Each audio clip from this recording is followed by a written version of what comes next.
And I'll be fully transparent. There was, I shared this on like one other time, I think. There was a moment in 2015 where I started the podcast in August of 2015. November of 2015, I was feeling like a whole lot of fear. And I was like, I might have to go back and work for someone else again. And it was just, fear was so in my head. And I was like, I got to go back to making money. I got a new house. I got a mortgage. I don't know how I'm going to do this. I'm not making any money doing this. My sister came out to me, and I believe, if you're silent, the messages are always there. If you're looking, the messages are always there. My sister, I was at her house, and she goes, hey, have you ever seen this box of dad's stuff? And I was like, no. And she brought up, my father was an alcoholic. He passed away when I was 15 from his alcoholism. And she brought out this box, and it was like his glasses, it was a t-shirt of his, it was his watch. And the other things were a bunch of letters. My dad was in jail for a little while for multiple DUIs, and they put him in jail, and he would write letters to us. And he wrote a letter to my sister on her 19th birthday. And I was reading this, 2015. So he would have wrote it to her in 1999. And the very last line was, I hope you live your life with courage, love, and laughter. And I read it, and it was like the universe warped. And I was like, oh, he wrote this for me.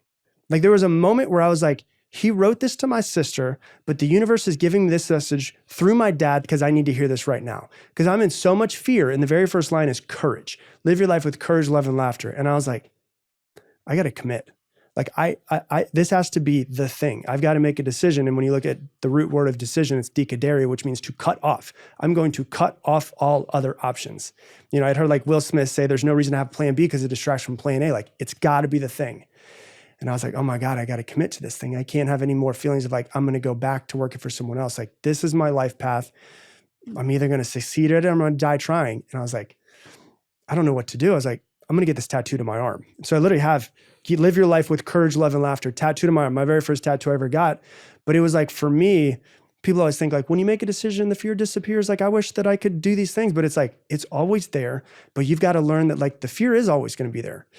But my bigger fear is getting to the end of my life and having not done this, having not tried to help people, like being in the room with my father after he passed away when I was 15 years old and realizing, because he was the first person I ever met that passed away, I'm going to be there one day. And I saw it. I was like, oh yeah, he was a dreamer and he was an amazing person, but he didn't do what he wanted to do. I am not going to live that life. I'm going to create what I want to create. And now I have all of the other fears that everyone else has, but my biggest fear is getting to the end of my life and not having tried or not having at least gone for it.